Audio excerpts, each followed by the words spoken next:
Hello! Thanks for being here at my channel. My name is Chrissy Hodges. I'm a certified peer support specialist working with people with OCD worldwide, particularly the title Pure OCD, which is also what this video is about. Here's my book, Pure OCD, The Invisible Side of Obsessive Compulsive Disorder.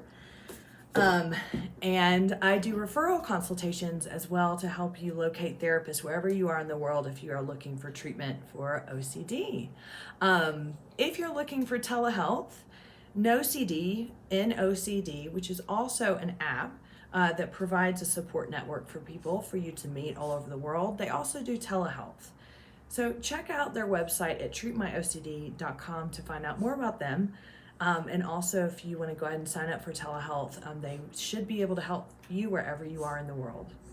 So today I want to talk about my favorite topic, Pure O. I want to talk about the term Pure OCD, but I also want to trickle in some other stuff that I feel like I've been wanting to talk about for a little while in regards to reassurance and looking for things on the internet that mirror and that you maybe start to compare your OCD experience with. First, let's talk about Pure OCD. So Pure OCD, I know I have other videos about this too, so but I just wanted to combine this with the topic of today regarding reassurance. Pure OCD is a community name. Make no mistake, it is not a diagnosis. So I think what happens is things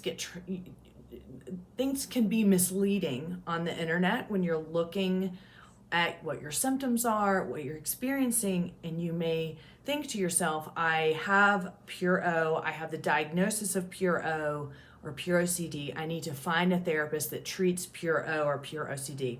Because it's not a scientific term, it's not part of the DSM, it's not any sort of particular diagnosis, you might run into therapists that are like, I don't know what that is, or they may go, oh, that doesn't exist, that's not real. Trigger. Anybody that says to you Pure OCD is not real, like knows that like your heightened sense go up and you're like, oh my God, that means all these thoughts are real. That's not what they mean when they say that.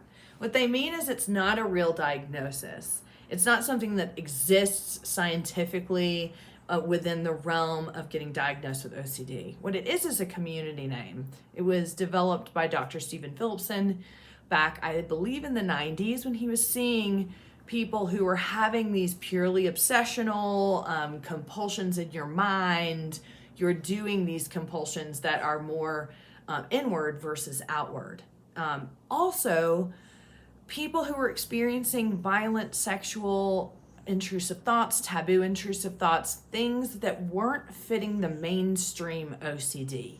Meaning what we always hear, I'm a hand washer, I'm organizing, I'm this, I'm that. People who experience what we do under the umbrella community term of Pure OCD really felt left out. Also really felt that it would emphasize the secondary fear that most of us have, which is, what if I really don't even have OCD? Now, there's more information now, but back in the day, back in the 90s and even into the 2000s, you didn't see hardly any information about taboo intrusive thoughts, violent sexual, how these things can manifest and we do mental rituals. You just did not see that. And so people who experience this, which we now know is a huge percentage of people who have OCD, we felt like we didn't belong.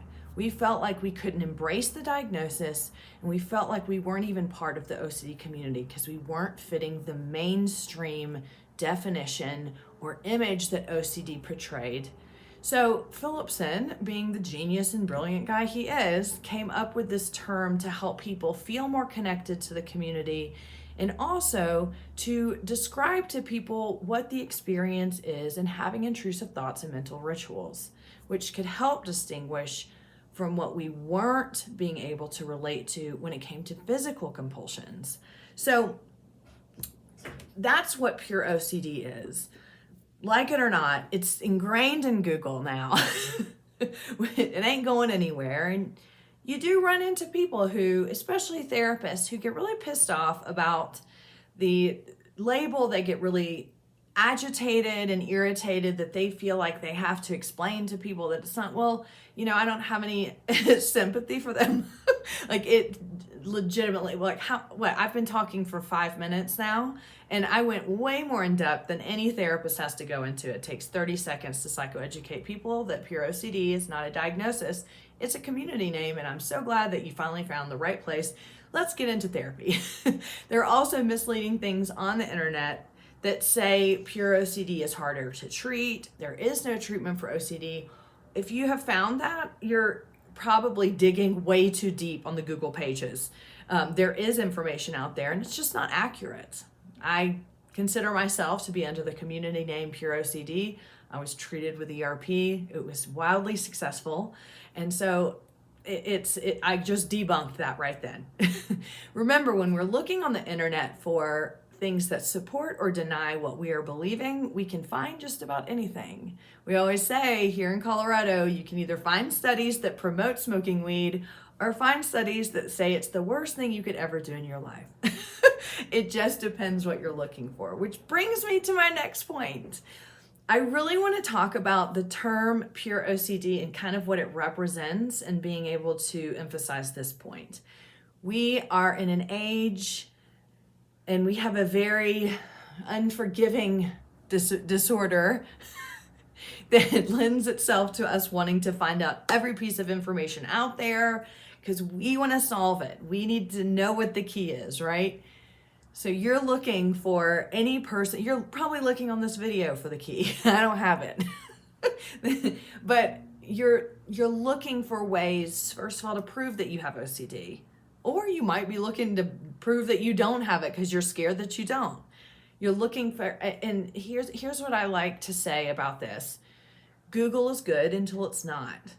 And Google is really good for assurance.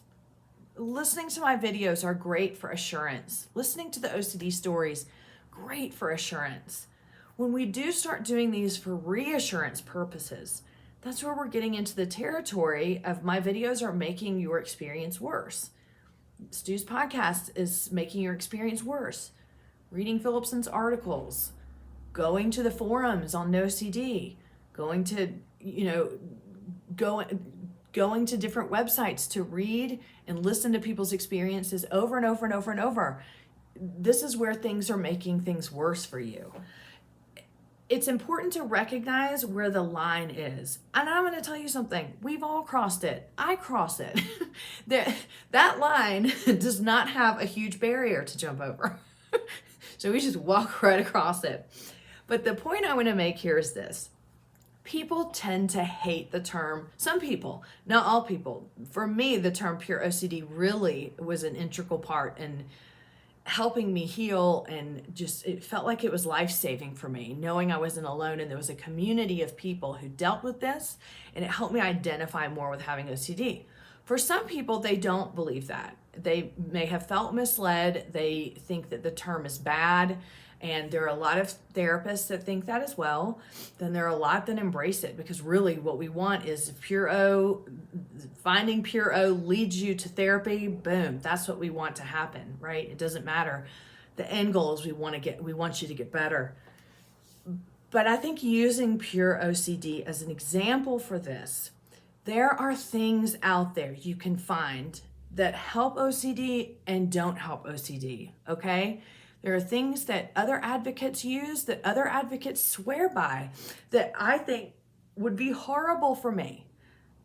And so listening to that and comparing my stories with theirs, or saying, well, gosh, if they're doing this and that doesn't work for me, then maybe I don't have OCD, or maybe I'm never going to get better, or they're at a place where I can't ever get. This is where things get kind of dangerous. Because again, if you're just searching for the one story or the one thing that can help this all go away, or to help you feel better on any given day, because every day is different for us, we can sink into this bottomless glass of trying to fill it up with this person's story says this person says this says this. I'm going to be honest with you. The maybe I am, maybe I'm not doesn't work for me, okay? It doesn't. That term does not work when I am entrenched in intrusive thoughts. It's too flippant for me. But it works for a lot of people. Or you see that as this is the solution, this is what you should do.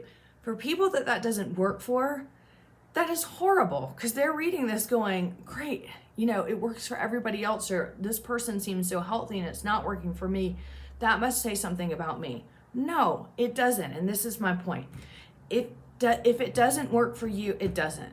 Okay, meditation does not work for me. Dear God, I could sit there and just think about all the thoughts I have. It doesn't matter how much I practice.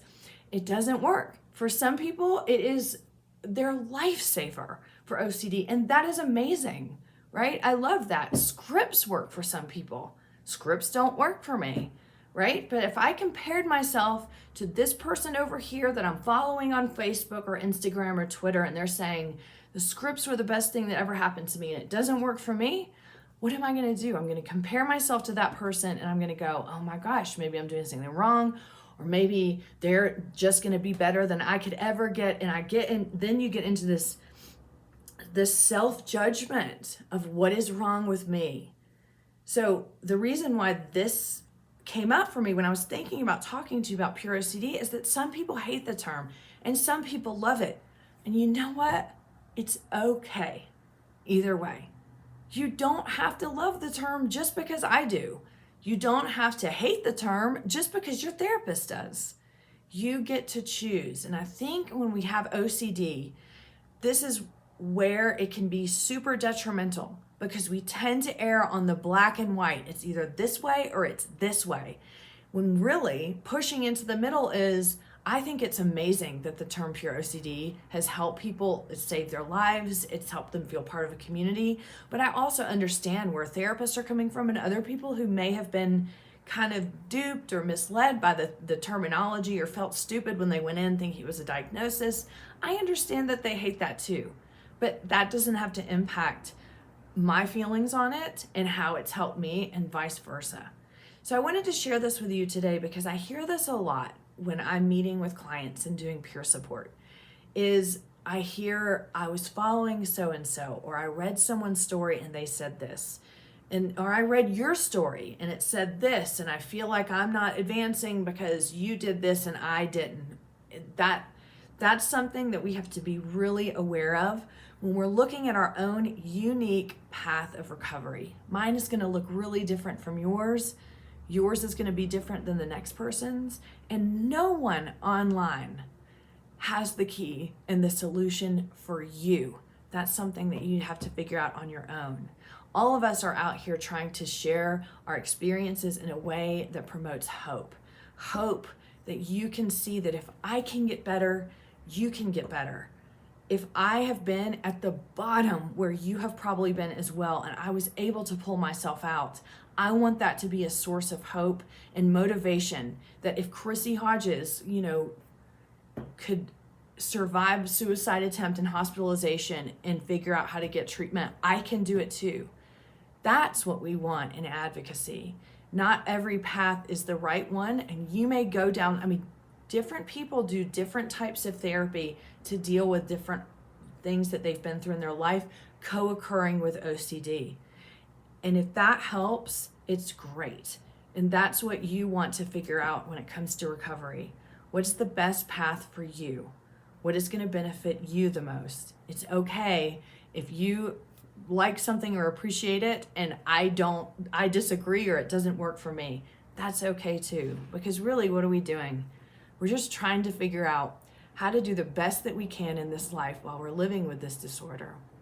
So that's what I wanted to share with you. I hope that it's helpful. Take what you can, leave the rest. But wherever you are on your journey right now, I promise you, you can continue to get better and keep getting better. Just keep working at it. My commitment in my life is every day, every month, every year, what can I do to figure out what can enhance my recovery and get better? I'm going to know things in 10 years that I didn't know today. The same way 10 years ago, I was not as well off as I am right now in my mental health recovery. The same is going to happen for you. So keep fighting the good fight. Thank you for being here. I hope this helped in any way. And remember, if you're looking for referrals or peer support, I am here to support you along the way. And then for telehealth, NoCD provides therapy around the world. Check them out at treatmyocd.com. For peer support services with me, go to chrissyhodges.com. And I look forward to seeing you next time. Bye.